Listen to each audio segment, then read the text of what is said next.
Iran போர் ஏன் நடக்கிறது? America மற்றும் இஸ்ரேல் ஈரானின் அணு ஆயுத திட்டத்தை நிறுத்த வேண்டும் என்று கூறி தாக்குதல் நடத்தியது. அதற்கு பதிலாக ஈரான் மிசைல் மற்றும் ட்ரோன் தாக்குதல்களை தொடங்கியுள்ளது. இதனால் மத்திய கிழக்கில் பெரிய போர் பதற்றம் உருவாகியுள்ளது.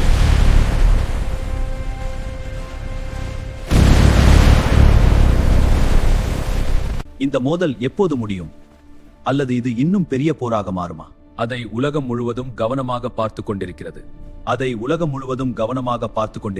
இந்த மோதலின் பின்னால் இன்னும் பல காரணங்களும் உள்ளன.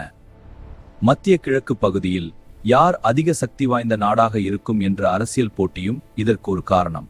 ஈரான் ஒரு பக்கம், இஸ்ரேல் மற்றும் அமெரிக்கா மற்றொரு பக்கம். இந்த அரசியல் போட்டி பல ஆண்டுகளாக நீடித்து வருகிறது.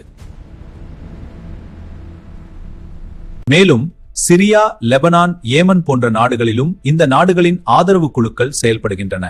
இந்த ஆதரவு குழுக்கள் அந்தந்த நாடுகளின் செயல்பாடுகளை நீட்டிக்கின்றன. இதனால் இந்த மோதல் ஒரு நாட்டுக்குள் மட்டுமே இல்லாமல்